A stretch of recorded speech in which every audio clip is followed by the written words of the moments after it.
সামনে একটা মাস আসতেছে, সে মাসটা হলো জিলহজ মাস। জিলহজ মাস এটা খুব গুরুত্বপূর্ণ একটা মাস, ফজিলতপূর্ণ একটা মাস। আল্লাহ পাক রব্বুল আলামিন যত দিন এবং যত মাস বছর আমাদেরকে দান করছেন,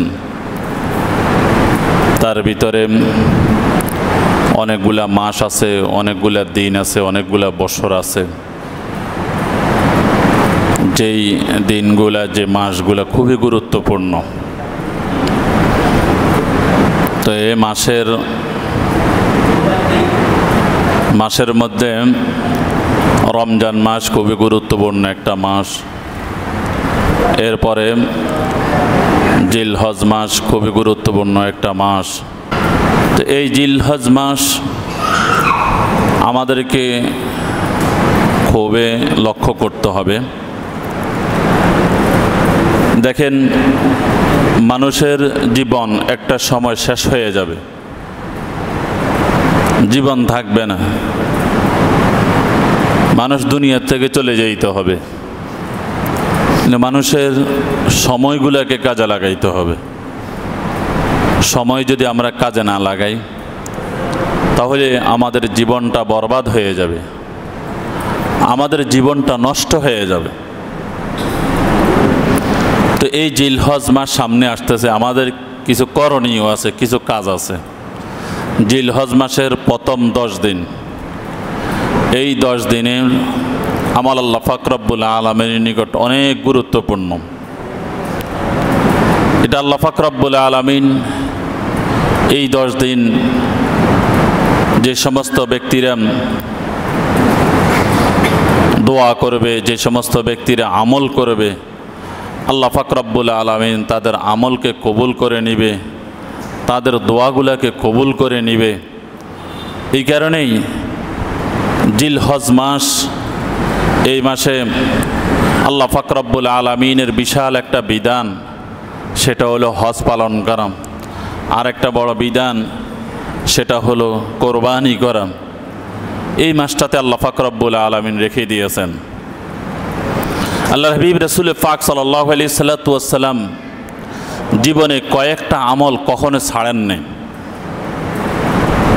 কি করেননি? ছাড়েননি। 60টা আমল। কয়টা আমল? 60টা আমল। এই 60টা আমলের ভিতরে জিলহজ মাসের 9 দিন, 9 তারিখ, প্রথম তারিখ থেকে 9 তারিখ পর্যন্তই আল্লাহ হাবিব রাসূল পাক সাল্লাল্লাহু আলাইহি সাল্লাম কখনো রোজা ছেড়ে দেয়নি, নফল ইবাদত বন্দী ছেড়ে দেয়নি, জিকির আজকার ছেড়ে দেয়নি, গুনাহ ক্ষমা চাওয়া এটা ছেড়ে দেয়নি। এগুলো আল্লাহ হাবিব রাসূল পাক সাল্লাল্লাহু আলাইহি সাল্লাম এই জিলহজ মাসের প্রথম 10 দিনে এগুলো আল্লাহ হাবিব রাসূল পাক সাল্লাল্লাহু আলাইহি সাল্লাম করতেন। এরপর আল্লাহ হাবিব রাসূল পাক সাল্লাল্লাহু আলাইহি সাল্লাম দ্বিতীয় আমল যেটা ছেড়ে দেয়নি, সেটা হলো মুহররম মাসের আশুরার দিন। ওই মুহররম মাসের আশুরার দিন রোজা পালন করা আল্লাহ হাবিব রাসূল পাক সাল্লাল্লাহু আলাইহি সাল্লাম এটা সবসময় রাখতেন, এটা কখনো ছেড়ে দেয়নি। এটা গেল দ্বিতীয় নম্বর আমল। তৃতীয় নম্বর আমল আল্লাহর হাবিব রাসূল পাক সাল্লাল্লাহু আলাইহি সাল্লাম ছেড়ে দেয়নি, সেটা হলো প্রতি মাসে 3টা রোজা রাখা, যেটাকে আইয়ামে বীজ রোজা বলা হয়। এই রোজাগুলা আল্লাহর হাবিব রাসূল পাক সাল্লাল্লাহু আলাইহি সাল্লাম কখনো ছেড়ে দেয়নি। এই আমলগুলো আল্লাহর হাবিব রাসূল পাক সাল্লাল্লাহু আলাইহি সাল্লাম সবসময় করতেন। এই গেল তৃতীয় নম্বর আমল। চতুর্থ নম্বর আমল যেটা আল্লাহর হাবিব রাসূল পাক সাল্লাল্লাহু আলাইহি সাল্লাম কখনো ছেড়ে দেয়নি, সেটা হলো ফজরের সুন্নত। ফজরের কি? সুন্নত। ফজরের 2 রাকাত সুন্নত, এটা আল্লাহর হাবিব রাসূল পাক সাল্লাল্লাহু আলাইহি সাল্লাম কখনো ছেড়ে দেয়নি। এটা আল্লাহর হাবিব রাসূল পাক সাল্লাল্লাহু আলাইহি সাল্লাম সবসময় করছেন। এই 60টা আমল আল্লাহর হাবিব সবসময় ধারাবাহিকভাবে করতেন। তাহলে 1 নম্বর হলো জিলহজ মাসের প্রথম 9 দিন, দ্বিতীয় নম্বর আশুরার দিন, মুহররম মাসের আশুরার দিন, তৃতীয় নম্বর হলো প্রতি মাসে আইয়ামে বীজের রোজা, চতুর্থ নম্বর হলো ফজরের 2 রাকাত সুন্নত। এই 60টা আমল আল্লাহর হাবিব কখনো ছেড়ে দেয়, এটা সবসময় পালন করছেন। তো এই যে আমাদের সামনে একটা খুব গুরুত্বপূর্ণ মাস জিলহজ মাস, আল্লাহর হাবিব রাসূল পাক সাল্লাল্লাহু আলাইহি ওয়াসাল্লাম জিলহজ মাসের প্রথম 10 দিনে যে আমলগুলো করতেন, এক নাম্বার আমল হলো সব সময় উনি তাসবিহ পাঠ করতেন। অর্থাৎ তাসবিহ পড়ার জন্য, তাসবিহ পাঠ করার জন্য আল্লাহর হাবিব রাসূল পাক সাল্লাল্লাহু আলাইহি ওয়াসাল্লাম বলছেন, এবং এই আমলটা আমরা করতে পারি। 2 নাম্বার যেটা, সেটা হলো জিকির। আমরা জিলহজ মাসের প্রথম 10 দিনে আমরা জিকির, বেশি বেশি জিকির করব, যেটা হাদিসের মধ্যে আছে মিনাত তাহলিল ওয়াত তাসবিহ ওয়াত তাহমিদ। আল্লাহর হাবিব রাসূল পাক সাল্লাল্লাহু আলাইহি ওয়াসাল্লাম বেশি বেশি তাকবীর পাঠ করতেন। সেটা হলো যেমন লা ইলাহা ইল্লাল্লাহ, এটা হলো তাহমিদ। আল্লাহর হাবিব রাসূল পাক সাল্লাল্লাহু আলাইহি ওয়াসাল্লাম লা ইলাহা ইল্লাল্লাহ এর আমলটা করতেন, এটা করার জন্য বলছেন। এরপরে আল্লাহু আকবার তাকবীর পাঠ করার জন্য বলছেন। ওয়াত তাহমিদ, এবং প্রশংসা করা, আলহামদুলিল্লাহ, এই জিকিরটা বেশি বেশি করার জন্য বলছেন। এই কারণে আমরা যখনই তাসবিহ পাঠ করব, যখনই আমরা জিকির করব, তখনই সাথে সাথে আমরা এই আমলগুলা করতে পারি।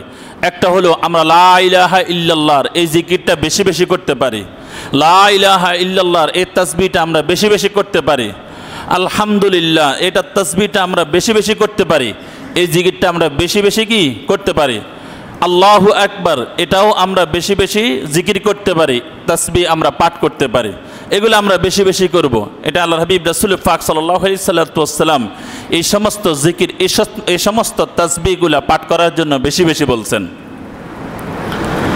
এই গেল হলো 2 নাম্বার।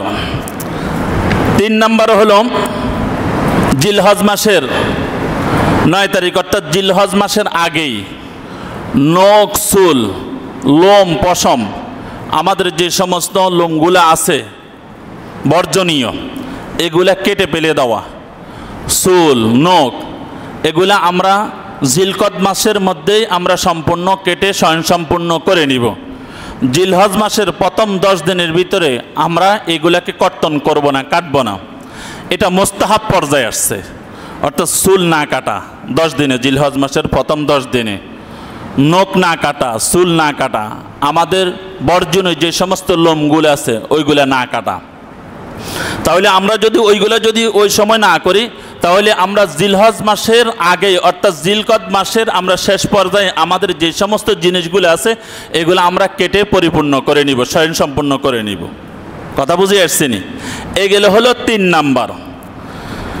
4 নাম্বার আমাদের জিলহজ মাসের যে সমস্ত আমল, সেটা হলো কোরবানি করা। কি করা? কোরবানি।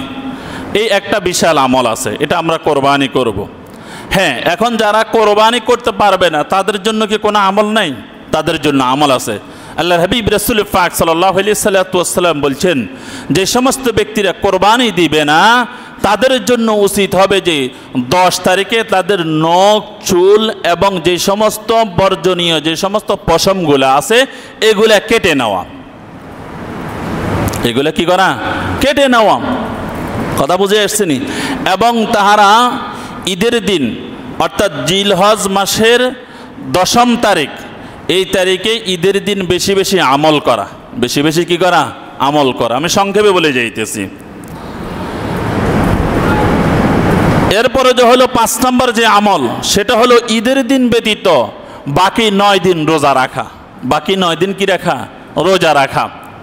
এই আমলটা আমরা বেশি বেশি করতে পারি, অর্থাৎ জিলহজ মাসের 1ম তারিখ থেকে 9ম তারিখ পর্যন্ত আমরা রোজা রাখতে পারি। এই আমলটা আমরা করতে পারি। 6 নম্বর, সেটা হলো যদি আমরা দেখা যায় যে জিলহজ মাসের প্রথম 9 তারিখ পর্যন্ত, প্রথম 9 দিন যদি আমরা রোজা নাই রাখতে পারি, তাহলে কমপক্ষে হলো আরাফার দিন, অর্থাৎ 9ম তারিখে রোজা রাখা। 9ম তারিখে কি রাখা? রোজা রাখা। এটা হলো 6 নম্বর আমল। এরপরে যে হলো 7 নম্বর, আমাদেরকে যে জিনিসটা করতে হবে, বেশি বেশি আমল করতে হবে। বেশি বেশি কি করতে হবে? আমল করতে হবে। এবং 8 নম্বর যে আমলটা আমরা করতে পারি, সেটা হলো আমরা গুনাহ পরিহার করতে পারি। গুনাহ কি করতে পারি? পরিহার করতে পারি। এই জিলহজ মাসের এই 10ম তারিখ পর্যন্ত আমরা এই সমস্ত আমলগুলো করতে পারি। বিশেষ করে আরাফার দিনের রোজাটা রাখার জন্য আল্লাহর হাবিব রাসূল পাক সাল্লাল্লাহু আলাইহি সাল্লাম বলছেন, অর্থাৎ 9 তারিখ, মান সামা ইয়াওমা আরাফা ইন্নী আহতাসিবু আলাল্লাহি আন ইউকাফিরা সানাতাল্লাতী ক্বাবলাহু ওয়া সানাতাল্লাতী বা'দা।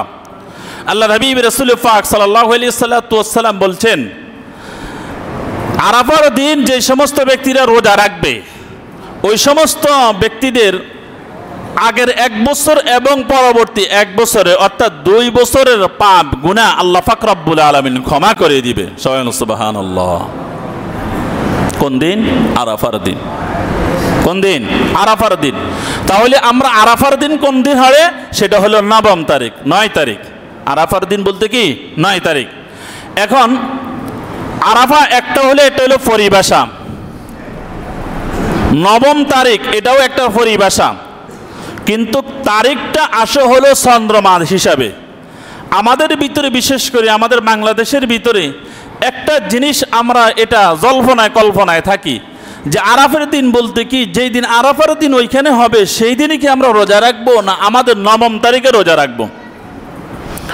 এটা হলো আমরা 9 তারিখেই রোজা রাখবো, 9 তারিখে কি রাখবো? রোজা রাখবো।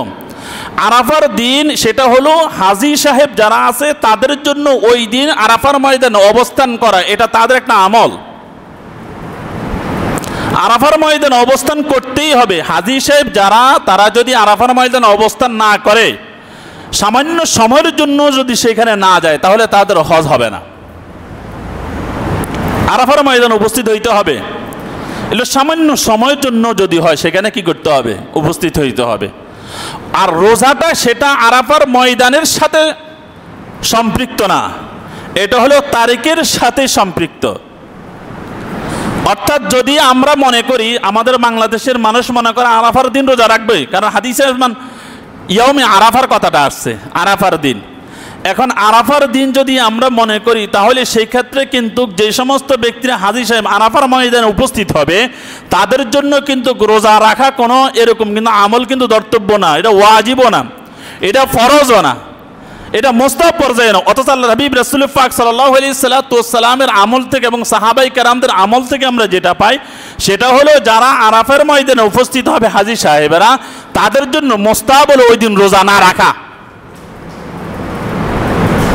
রোজা কি না না রাখা, এটা হলো আরাফার ময়দানে যারা উপস্থিত হবে। আর আমাদের জন্য যেটা আমল সেটা হলো যারা আরাফার ময়দানটা হাজী সাহেবেরা না, যারা হজ ওইখানে মধ্যে অন্তর্ভুক্ত না ওই দিন, ওই সমস্ত ব্যক্তিরা ওই দিন রোজা রাখবে, অর্থাৎ 9 তারিখে রোজা রাখবে। এটা হলো চন্দ্রমাস হিসাবে। এখন যদি কোনো ব্যক্তি বলে যে আরাফার দিনেই যে রোজা রাখতে হবে, তাহলে সেটা যদি হয় তাহলে আমাদের দেশের মানুষেরা কোরবানি করতে হবে তাদের সাথে, ঈদ উদযাপন করতে হবে তাদের সাথে। কথা বুঝে আসছেনি? এই আমলগুলো সম্পৃক্ত হয়ে যায়। এই কারণে আমাদের রোজার ক্ষেত্রে আসিয়া আমাদেরকে পালন করতে হবে 9 তারিখ। এখন আমাদের অনেক মানুষ মনে করে না, আল্লাহ রাসূল বলছি ইয়াউমে আরাফা, বেশি বুঝে তো, অতিরিক্ত বুঝলে যে সমস্যা হয়, এই জন্য বুঝতে হবে তাহকিক করে আমার তারিখ হিসাবে, আমার আমল হিসাবে। এখানে রোজা রাখার কথা বলছে আমার আমলের দিকে লক্ষ্য করে, সেটা হলো কোরবানি আছে, এরপরে যে হলো আমার আমল সেটা হলো আমি কোরবানি করতে হবে। হজ যারা আছে তারা তাদের জন্য আল্লাহর হাবিব রাসূল পাক সাল্লাল্লাহু আলাইহি সাল্লাম বলছেন যে আরাফার ময়দানে উপস্থিত যারা হবে তাদের জন্য ওই দিন রোজা না রাখা মুস্তাহাব। কেন জানেন? তাদের কষ্ট ওই দিন তারা হাঁটতে হয়, চলতে হয়। এখন এই সামান্য মুস্তাহাব কাজের জন্য যদি দেখা যায় যে তাদের যদি ফরজটাই লঙ্ঘন হয়ে যায়, নষ্ট হয়ে যায়, তাহলে বিশাল ক্ষতি না? একজন মানুষের অনেক টাকা খরচ করে সে হজ করতে যায়, এখন হজ হলো তার উপরে ফরজ, আরাফার ময়দানে উপস্থিত হইতে হবে, না হলে ফরজ লঙ্ঘন হয়ে যাবে, তার ফরজটাই হবে না। তাহলে সেই ক্ষেত্রে তার মুস্তাহাবকে ছেড়ে দিতে হবে। মুস্তাহাবটা কি? সেটা হলো রোজা রাখা। এখন কষ্ট যদি হয় তাহলে সে রোজা রেখে দিবে, তার ফরজ আমলগুলোকে ধরবে। কথা বুঝে আসছেনি ব্যাপারটা? আচ্ছা, যাই হোক, তাহলে এই আমলগুলো আমরা কি করতে পারি? তাহলে আমরা এই আমলগুলো কি করব? এই কারণে আল্লাহ পাক রব্বুল আলামিন কোরআনের মধ্যে বলছেন ওয়াল ফাজরি ওয়া লায়ালিন আশ ওয়াশ শাফি ওয়াল ওয়াতর, কসম করছেন ফজরের ফজরের সময় কখন জানেন?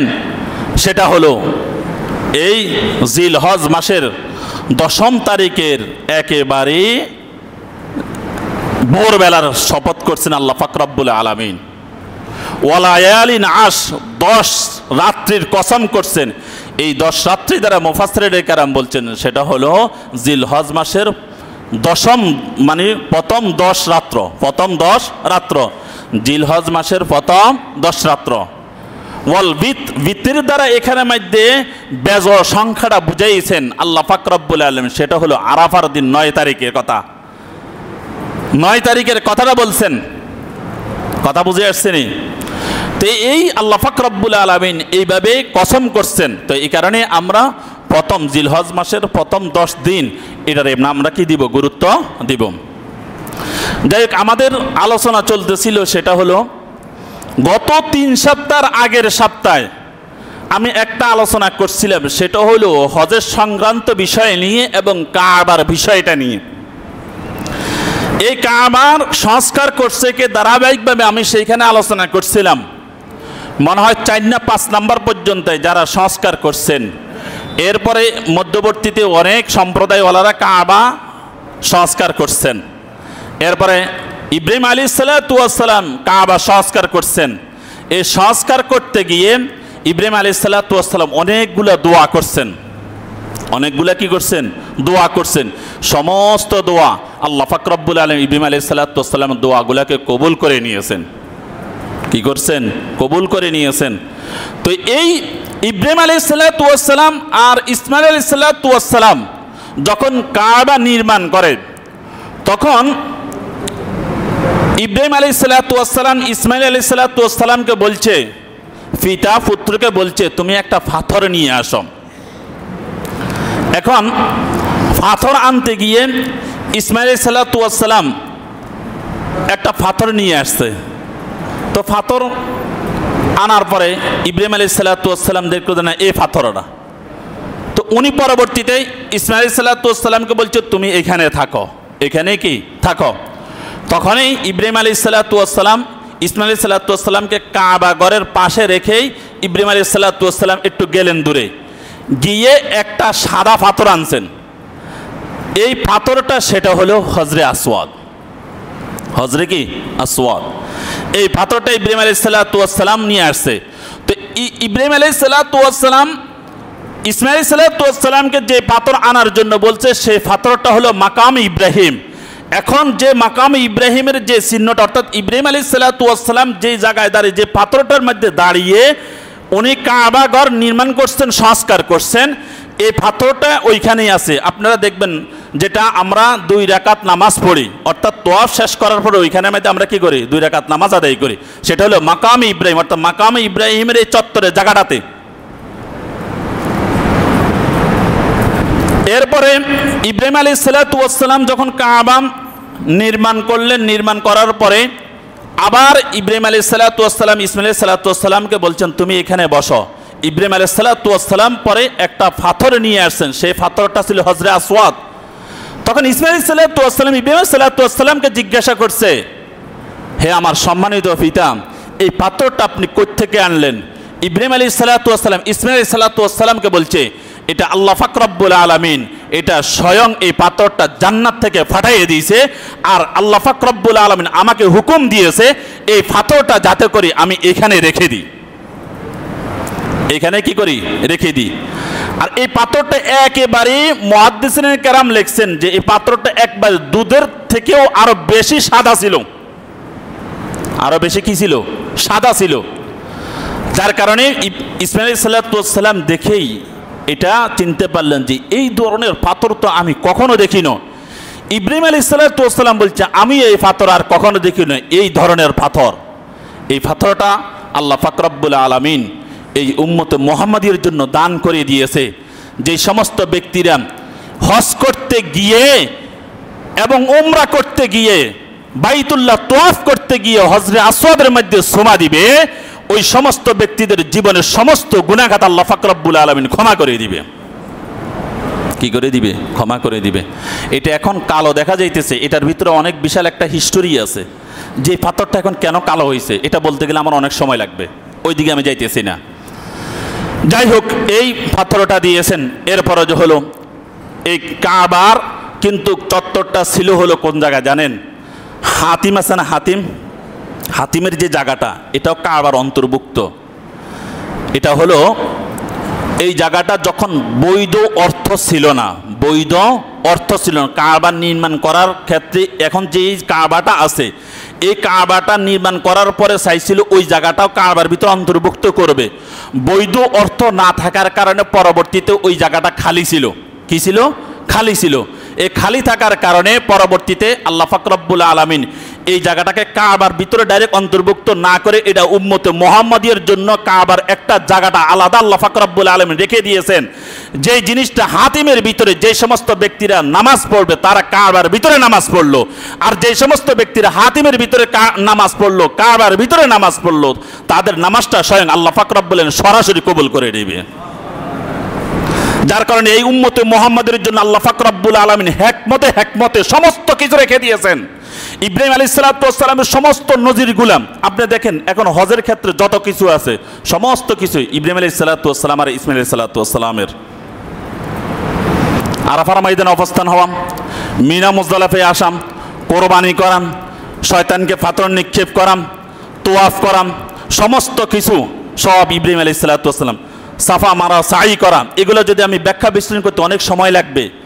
এরপরে হলো জমজম কূপ, জমজমের পানিটা এই উম্মতে মুহাম্মাদের জন্য আল্লাহ পাক রব্বুল আলামিন সরাসরি দান করে দিয়েছেন শেষ নবীর উম্মতের জন্য। এটা ইব্রাহিম আলাইহিস সালাতু ওয়াস সালাম যখন তার স্ত্রী এবং সন্তানকে রেখে চলে যায়, এখানে ভিতরে বিশাল কথা আছে। যাই হোক, এটা যদি কখনো সময় পাই এই কথাটা বলবো।